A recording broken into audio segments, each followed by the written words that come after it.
Speaking Human. Today on Speaking Human, we flash back to the decade of alt-rock, Topanga, and Jumanji, exchange LOLs and OMGs with the Pope on Twitter, and celebrate the holidays with Clark Griswold and a pair of Old Navy pop pants. Speaking Human. Welcome to Speaking Human, the official podcast of Monsters Unlimited. I'm Shad Conley, and I have a soul patch, a Discman, and an unhealthy obsession with Kelly Kapowski. And I'm Patrick Jebber, and I'm tweeting the Pope right now to have mercy on our souls for this podcast. For those of you who haven't listened to podcasts before, we kick off each show by taking on the latest mortal marketing news, then unleash the fury of our superhuman review. In today's review, we'll pour some eggnog and huddle in front of the TV to watch Chevy Chase cash in on our Christmas memories. So let's get into it. Mortal Marketing News! Our first story in the Mortal Marketing News is the 90s are back. That's right, the 90s are making a comeback. The latest word that kind of signaled this comeback is the return of the show Boy Meets World, which was sort of a TGIF show that ran way too long in the 90s with Ben Savage, the brother of Fred Savage, star of The Wonder Years. Ben Savage and Topanga, who was his girlfriend on the show, who's legendary in some circles for people of a certain age, have a child. So it's going to be, instead of Boy Meets World, Girl Meets World. And this is just the latest in what's been a slew of 90s comebacks this year. We've seen it with bands, Garbage, No Doubt, Soundgarden, even some lesser-known bands like Eve 6, Sugar Ray, and The Offspring coming out with their comeback album. It's the 90s coming back. Backstreet Boys, Hammer Pants. Also, another piece of recent news, they're remaking Jumanji. This is after remaking a ton of 80s movies. It seems they're moving into the 90s now. And Jumanji, if you remember that, it was Robin Williams and a bunch of CGI animals. Do you remember that movie, Patrick? I do. Jumanji, remaking that. That's interesting. Amazing. But, you know, what all this sort of signals is just this general return to the 90s, pop culture from the 90s. It's bleeding into marketing, as we'll discuss in our Superhuman review. What do you think about the 90s coming back? I think Lyndon B. Johnson said it best, Shad. We can draw lessons from the past, but we cannot live in it. That's deep. So true. So true. Unless you're Hollywood, they live in the past all the time. And if you're a toy manufacturer or a boy band or, oh, what the hell? I live in the past. I live mostly in the 80s and 90s all the time. Not to get too deep, but it's those experiences and how we romanticize memories that we cherish. It's like when you watch a television show and growing up and then you go back and watch it now when you're an adult and you're like, wow, that's really bad, you know? Yeah, which happens all the time. But, you know, nostalgia, like you say, is a powerful thing. Mm-hmm. And there's, you know, that certain time in your life when you come of age, your teenage years and stuff like that, whatever that decade was, I think you tend to have these fond memories that you're, you know, really attached to more so than other times in your life. It makes sense because then from a marketing or television perspective, they can say, hey, remember this? And, you know, they're hooking you and they're selling you on it right there. There's something comforting about seeing those things from our past.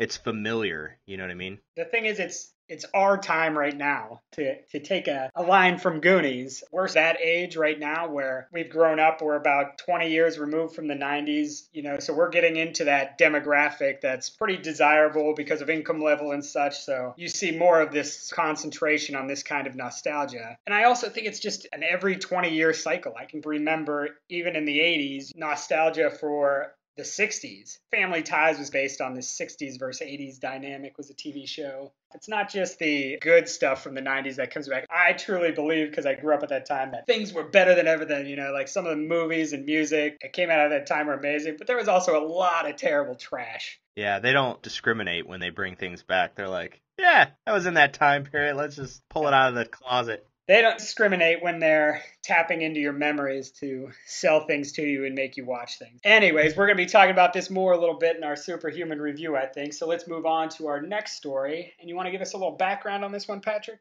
The story, right. How do I explain this? The Pope is on Twitter. I mean, really, it can't get more in your face than that. You know Twitter, you know the Pope. these two things have come together. Yeah, I don't think it needs explanation. The religious icon is itching to reach the world, and social media is the vehicle. It's a lot like the Pope Mobile, only he doesn't need to protect this vehicle with a bulletproof dome. And he can ride on Twitter all day long, and he doesn't need to refuel, except for maybe his belly. Heyo! But, this is big news because, in general, church, technology, communications historically been slow to embrace these types of things. The fact that the Pope sees value in it should tell you something, because the Catholic Church does not make or take to change too well or too often. If they've decided that Twitter can help them reach the masses, it can. Oh, yeah, definitely. And I think just the even idea of him popping up on Twitter obviously has been huge news, been reported on everywhere, the nightly news. It also birthed my favorite headline, which is OFMG, the Pope's on Twitter. So a lot of good jokes have come out of this too. It should be a wake-up call for anyone who's been holding out for the next big thing, because, yeah, sure, Twitter won't be around forever, but it's a Goliath-sized part of the social world. The fact that the Catholic Church is now into it should tell you something. 2012 has really been a year where social media, especially in terms of brands and organizations, has really been cemented. The first year I can remember that there's less of the question of, is social media still going to be around? Is it valuable? I feel like that has kind of faded in the backdrop. People have finally just come to accept it as a way of life. It's not a bad thing. It's actually a good thing. And I always say not every single social channel is going to be great for your business or you as a person, but you pick the ones that work for you and then go at it. I mean, the Pope is. And the Pope's doing it. You can't ignore it any longer. It's a sign. If the Pope does it, you should too. I like the picture of him with his iPad, though, tweeting. Yeah. Like it's really coming from him. Even though he looks like, what the hell is this thing? He's playing Fruit Ninja. The Pope loves Fruit Ninja. Wouldn't it be cool if they just made a version for him called Pope Ninja? It'd be a good and widely game. I think that's a sign it's time to move into our superhuman review. And now it's time for our Superhuman review. For this week's superhuman review, it kind of goes along with something we've already talked about, looking back to the past in nostalgia marketing. And so this week we're talking about Christmas Vacation, the Griswolds return, and an Old Navy holiday campaign. Now, to give you a little background on this, for those of you who don't know, there's a fairly popular movie that came out in the late 80s called National Lampoon's Christmas Vacation, starring Chevy Chase, father of a family whose Christmas goes completely and utterly wrong in wacky and funny ways. It's become pretty much a hallmark of the holiday season. You a big fan of this film, Patrick? You serious, Clark? Do you watch it every holiday season? Absolutely. I love Christmas Vacation, man. It's one of my favorite movies of all time, not just the holiday season. And what I thought was a tradition that only few people celebrate each year, and I'm talking about watching the movie, of course, has now become that national Thanksgiving pastime. Like right around Thanksgiving, everybody's like, oh yeah, we're going to sit around, watch Christmas Vacation. Yeah, it's definitely become that thing. And even I think it started out as one of these, put it on TV so much, and it's just become such a part of Christmas, like a Christmas Story, that it's like all ages now. Everybody loves it. I mean, all you have to do is throw a quote out on Facebook. Everyone will comment on it. Yeah, 1 billion likes on that. Here's a good tidbit of knowledge about this movie. It came out in 1989. It only had a budget of $27 million, which is small. Movie standards, yeah. From a movie standpoint. And opening weekend, it made $11.7 million, and it's grossed $71 million. And it's a cult favorite. Chevy Chase was in his heyday. What Old Navy's done now is, and Old Navy sort of has a history of this. This is kind of a theme of their marketing, is campy, bringing back things from the past. Popular characters from movies, pop culture, that kind of stuff. 80s and 90s, generally. They brought back the cast of National Lampoon's Vacation in a series of commercials that have aired on TV, recreating some scenes from Christmas Vacation, selling strange Old Navy products like pop pants, which I guess are really colorful pants. So did you get a chance to watch these commercials, Patrick? Yeah, I have. I've seen them all. You sound excited about them. What do you think of them? Well, the commercials are okay. The fact that Chevy looks so old, and I know that sounds bad, but, when we think of characters as they were, frozen in time, I think we talked about this before with Indiana Jones. They made a new version of Indiana Jones, and he was older, and it was just hard to let go. And to see that person as an old, as a character, you always want to remember them in their prime. And I feel like the commercial, man, for me is really hard to watch because he looks so old. And, there's something about him being that younger father. I mean, he wasn't super young in the movie, but it's a noticeable difference. And, not anything against Chevy Chase, but, man, he has not aged well in the last 25 years. So it's hard for me, had Chevy Chase, I feel like if he still looked the same, it'd be okay. But he doesn't. At all. Is that shallow of me to think? I mean, it's honest. I thought, and they also, there's Beverly D'Angelo, who's his wife, Ellen Griswold. In one of the commercials, they flash to her so fast and keep her in the background that you can barely tell if it's actually her. She was on Entourage a few years ago, and she looks a lot different than she also looked 25 years ago. Not saying in a good or bad way, just different. But it almost seemed like they were shying away from showing her because of that. They also, have them somewhat recreating scenes from the movie. Yeah. Which might be another reason it's sort of more jarring for you. You're sticking them in a scene from the movie where you remember them differently. And this is Old Navy's sort of strategy. They target 25 to 35-year-old customers who have sort of an emotional connection to these characters, is what they say. Do you think, in that sense, it's effective? Whether the commercials work or not, do you think this whole idea of selling nostalgia is an effective way to sell products? If you do it the right way and you use the right nostalgia, it's a great way. Will I be more likely to buy Old Navy? I don't know about that, but I remember it, and therefore, remembering the brand is half the battle.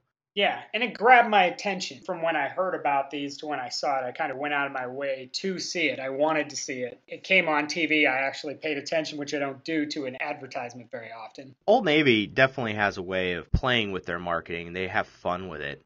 Sometimes it's kind of cheesy and corny. Other times they pull off some fun ideas. Yeah. I think it's always kind of cheesy and corny, and it always kind of harkens back to the past. But I will say that's their thing, and they've stuck to it. So give them credit for that. Their branding has been consistent throughout all the commercials and the way they do it, even if sometimes it doesn't work as well as I think they'd like it to. Wholeheartedly agree with you. Can I refill your eggnog for you? Get you something to eat? Drive you out to the middle of nowhere? Leave you for dead? Classic quotes. They're unending. Anyway, so, wrapping up here, what would you give your overall human rating on this campaign, Old Navy's Griswolds Return campaign? I'd give it a 3 humans, simply for the fact that, it's above average for me. I mean, I definitely love the characters and I love the movie, but, it's hard for me to get over that hump where they use the characters that are far different from what, you remember them. You're against old people is what you're trying to say. No, I love old people. I do. I myself am becoming older each day. No way. It's true. I know it's hard to believe. That aside, for my human rating, I'm kind of in the same boat with you. I'll give it 3 humans. Like I said, it caught my attention, which is a good thing because that's hard to do, especially for a television commercial these days. It's a clever idea. I can't help but feel that you have these actors and Chevy Chase and the holidays. You have a golden opportunity. I can't help but feel they kind of dropped the ball and they could have done something a lot better, Yeah. So I maybe even go 2.5 because that's the overwhelming feeling I get. I'm like, excited to see these characters. And then I'm kind of like, that's what they did with them. That's it. That's the best you could do. Yeah, I agree with you. Well, good. That's it for our superhuman review this week. That's it for today's show. You can listen to the current and past episodes of the podcast Speaking Human at speakinghuman.com. You can also subscribe to Speaking Human Podcasts in the iTunes store. You can email us with any feedback, questions, or topics you'd like us to discuss on the show at ideas@thinkmonsters.com. We'll be back next time with our best of 2012 end-of-year blowout bonanza. Catch you then, humans. Speaking Human.